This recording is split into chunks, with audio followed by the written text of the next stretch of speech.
হৰে কৃষ্ণ। শ্ৰী শ্ৰী ৰাধাকৃষ্ণ মন্দিৰৰ এই গ্ৰুপত হোৱাটছআপ গ্ৰুপত সকলোকে স্বাগতম জনাইছোঁ আৰু কৃষ্ণ প্ৰীতি শুভেচ্ছা।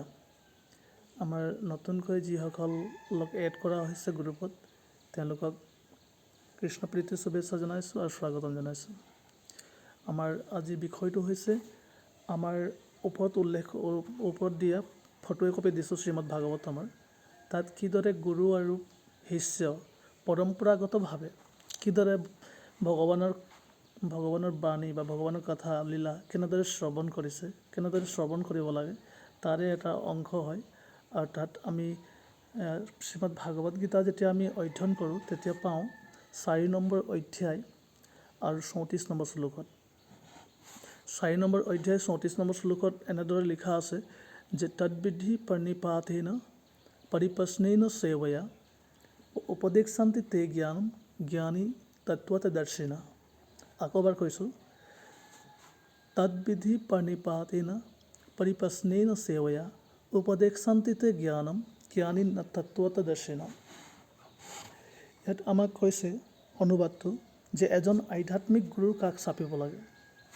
তদ্বিধি প্ৰণিপাতেন পৰিপ্ৰশ্নেন সেৱয়া, এজন আধ্যাত্মিক গুৰুৰ কাষ চাপি তেওঁক আমি পৰমাৰ্থিক সত্য জানি ল'ব লাগে আৰু তেওঁক আমি বিনীতভাৱে তেখেতক প্ৰশ্ন কৰিব লাগে আৰু তেওঁক আমি পাৰমাৰ্থিক সেৱা, যিজন আধ্যাত্মিক যুগত তেওঁ অনুশীলন কৰি থাকে, তেওঁ যি সেৱা কৰিছে তেওঁৰ উপদেশ মানিব লাগে। আৰু উপদেশ তেতিয়াহে দিব যেতিয়া আমি তেওঁৰ সেৱাৰ দ্বাৰা আমি সন্তুষ্ট সেৱা কৰিব লাগে তেওঁৰ, আৰু তেওঁৰ সেৱাৰ আমি সন্তুষ্ট কৰিব লাগে, সহযোগ কৰিব লাগে। আৰু তত্ত্বজ্ঞান জানিবৰ কাৰণে তেওঁক তেতিয়া আমি প্ৰশ্ন কৰিব পাৰিম। আৰু আমাৰ যদি সেৱাত সেই গুৰুজন বা সেই তত্ত্বজ্ঞানী পুৰুষজন সন্তুষ্ট হয় তেতিয়া আমাক তেওঁ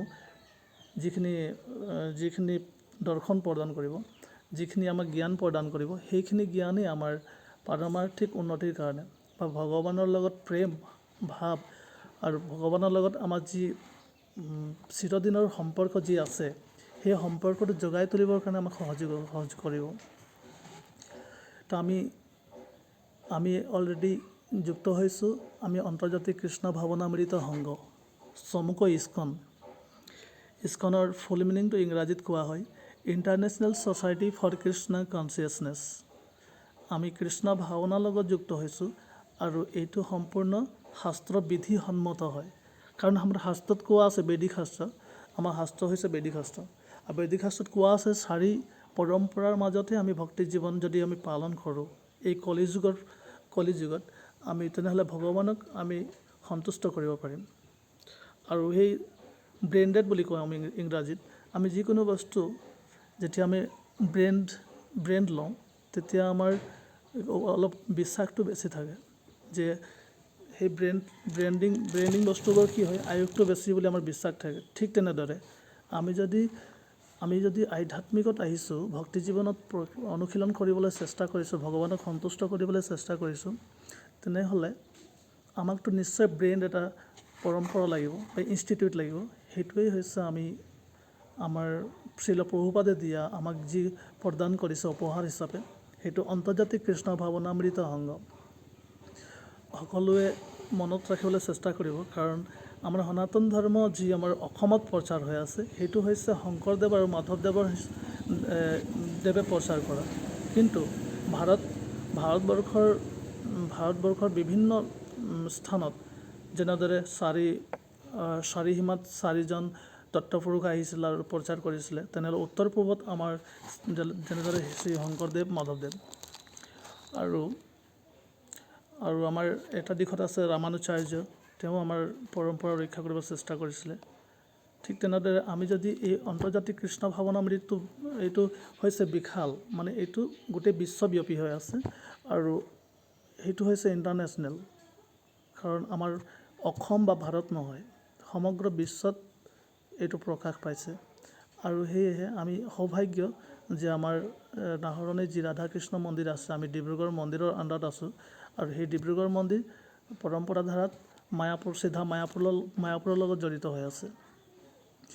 আৰু শ্ৰীধাম মায়াপুৰত যি আমাৰ ইস্কন মন্দিৰ, সেইটো হৈছে এটা ইনষ্টিটিউট হয়, যি ইনষ্টিটিউট দ্বাৰা আমাৰ ব্ৰহ্মমধ্য গৌড়ীয় সম্প্ৰদায় যিটো সম্প্ৰদায় শাস্ত্ৰসন্মত সম্প্ৰদায়, সেই শাস্ত্ৰসন্মত সম্প্ৰদায়ৰ লগত যুক্ত। কাৰণ আমি এই জ্ঞানখিনি ভগৱান কৃষ্ণৰ পৰা পোনে পোনে ব্ৰহ্মা পাইছিল, আৰু ব্ৰহ্মাৰ দ্বাৰা যি নাৰদ মুনি বা যি আমাৰ চৈতন্য মহাপ্ৰভু কলি যুগৰ যি যুগ অৱতাৰ, ভগৱানৰ অৱতাৰ, সাক্ষাৎ ৰাধাৰ ভাৱ লৈ তেওঁ যি আমাৰ ভগৱানৰ নাম বা কেনেদৰে ভক্ত হ'ব পাৰি শিক্ষা দিবৰ কাৰণে যি আমাৰ ভগৱান চৈতন্য মহাপ্ৰভু আহিছিল, সেই সম্প্ৰদায় আমাৰ ব্ৰহ্মমধ্য গৌড়ীয় সম্প্ৰদায়ৰ যিটো শিক্ষা আমি পাইছোঁ, সেই শিক্ষাটো আমি চৈতন্য মহাপ্ৰভু আমাৰ পৰম্পৰাত আছে। গতিকে আমাৰ আৰাধ্য চৈতন্য মহাপ্ৰভু আমাৰ যি শিক্ষা প্ৰদান কৰিছে, আৰু সেই শিক্ষা আমাৰ শ্ৰীল অভয়চৰণাৰবিন্দ ভক্তিবেদান্ত স্বামী প্ৰভুপাদ কৃষ্ণ কৃপা শ্ৰীমূৰ্তি অভয়চৰণাৰবিন্দ ভক্তিবেদান্ত স্বামী প্ৰভুপাদ দিছে, আৰু সেই শিক্ষা আমাৰ গুৰু মহাৰাজ শ্ৰীল জয়পতাকা স্বামী গুৰু মহাৰাজে আমাক সেই শিক্ষা প্ৰদান কৰিছে। আৰু তেনেদৰে আমাৰ শিক্ষাগুৰু বহুতো হ'ব পাৰে, কিন্তু আমাৰ দীক্ষাগুৰু আমাৰ এজন। সেয়েহে আমি ভাল বস্তু য'তেই পাওঁ আমি গ্ৰহণ কৰি আমাৰ জীৱনৰ লক্ষ্যৰ উপনীত হ'ব পাৰোঁ। সেয়েহে আমি চেষ্টা কৰিব লাগে যে আমাৰ এই জ্ঞানী পুৰুষসকল ক'ত আছে, আমি চিলেকশ্যন আমি বিচাৰি যাব লাগে, আমাৰ চেষ্টা অব্যাহত ৰাখিব লাগে, আৰু গুৰু পৰম্পৰাত যুক্ত হৈ আমি ভক্তি জীৱন অনুশীলন কৰিব লাগে। কাৰণ তত্ত্বজ্ঞানী পুৰুষসকলে আমাক পটককৈ সংগ দিব নিবিচাৰে, ইমান সহজত সংগ দিব নিবিচাৰে, কাৰণ তেওঁলোকৰ সময়খিনি বহুত মূল্যৱান, আৰু সেই সময়খিনি প্ৰত্যেকটো সময় ভগৱান কৃষ্ণৰ লগত যুক্ত কৰিবৰ কাৰণে তেওঁলোকে প্ৰয়াসত আছে, আৰু তেওঁলোকে চিলেকশ্যন কৰি থাকে কোনজন ব্যক্তি ভগৱান কৃষ্ণ ভাৱনাৰ লগত জড়িত হ'ব, আৰু কোনজন ভৱিষ্যতে ভগৱানৰ সেৱা কৰিব, তেওঁকহে তত্ত্বজ্ঞানী পুৰুষে সুযোগ দিয়ে বা সময় দিয়ে। কাৰণ সেয়েহে আমি তত্ত্বজ্ঞানী পুৰুষৰ পৰা সময় প্ৰথম বিচৰাৰ লগে লগে আমি নাপাব পাৰোঁ, প্ৰথমবাৰ আমাক কেঞ্চেলো কৰিব পাৰে, কিন্তু আমি বাৰে বাৰে চেষ্টা কৰিব লাগে যাতে ভগৱানৰ শক্তি তেওঁলোকৰ আণ্ডাৰত আছে। আমি সেইকাৰণে ভগৱানৰ ডাইৰেক্ট পুত্ৰ হ'ব নোৱাৰিম বা ভগৱানৰ দাস হ'ব নোৱাৰিম। আমি ভগৱানৰ শক্তি যাৰ ওচৰত আছে তেওঁৰ ওচৰত যাব লাগিব, মানে তত্ত্বজ্ঞানী পুৰুষৰ ওচৰত যাব লাগিব। আমি ভগৱানৰ দাস হোৱাটো আমাৰ কৰ্তব্য নহয়, কাৰণ আমি নোৱাৰিম, ইমান আমাৰ যোগ্যতা নাই। সেইকাৰণে ভগৱানৰ দাস হ'ব লাগে, যেনেদৰে আমাৰ শ্ৰীল প্ৰভুপাদ, আৰু শ্ৰীল প্ৰভুপাদৰ যি শিষ্য আছে, আমাৰ বহুতো শিষ্য আছে, তাৰ ভিতৰত আমাৰ অন্যতম আমাৰ গুৰু মহাৰাজ জয়পতাকা স্বামী গুৰু মহাৰাজ। আৰু ঠিক তেনেদৰে বহুতো আমাৰ গুৰু মহাৰাজৰ আমাৰ বহুতো শিষ্য আছে, যিসকলৰ পৰা আমি শিক্ষা ল'ব পাৰিম। আমি শিক্ষা মানে বহুতো আমাৰ শিক্ষাগুৰু থাকিব পাৰে। সেয়েহে আমি য'তেই পাওঁ আধ্যাত্মিকৰ উন্নতিৰ হকে যি জ্ঞান পাওঁ, আমাৰ ভগৱানৰ লগত যুক্ত হ'বৰ কাৰণে যি জ্ঞান পাওঁ, সেইখিনি জ্ঞান আমি যিজন গুৰুৰ পৰা পাওঁ তেওঁ আমাক শিক্ষাগুৰু হিচাপে তেওঁক স্বীকাৰ কৰি আমি সমৰ্পিত হ'ব লাগে। তাকে কৈছে প্ৰণিপাত হ'ব লাগে। আৰু ইয়াৰ ওপৰত যি শ্ৰীমদ ভাগৱতমৰ যি দৃশ্যটো মই প্ৰদান কৰিছিলোঁ আমাৰ গ্ৰুপত, তাৰ এটা আমি আভাস পাওঁ কিদৰে পৰীক্ষিত মহাৰাজে আৰু কিদৰে পৰম্পৰাগত ৰক্ষাৰ কাৰণে কিদৰে আমাক এই শিক্ষাটো ভৱিষ্যতে আমাৰ পৰিজনৰ কাৰণে কিদৰে আমাক তত্ত্বজ্ঞানী প্ৰশ্নখিনি কৰি মেলি তেওঁ তত্ত্বজ্ঞানবোৰ আহৰণ কৰি, আৰু ঠিক যেনেদৰে অৰ্জুনে ভগৱান কৃষ্ণক তত্ত্বজ্ঞান প্ৰশ্ন কৰি তত্ত্বজ্ঞানৰ উত্তৰ তেওঁ বিচাৰি পিনে আমাক ভৱিষ্যতৰ কাৰণে আমাৰ কাৰণে ৰাখি দিছে। আৰু সেয়েহে আজি আমাৰ সুবিধা হৈছে, আজি আমি আলোচনা কৰিব পাৰিছোঁ। আকৌ এবাৰ কওঁ, 4 নম্বৰ অধ্যায় আৰু 34 নম্বৰ শ্লোক, তদ্বিধি প্ৰণিপাতেন পৰিপ্ৰশ্নেন সেৱয়া উপদেশান্তি তে জ্ঞানম জ্ঞানী তত্ত্বদৰ্শিনা।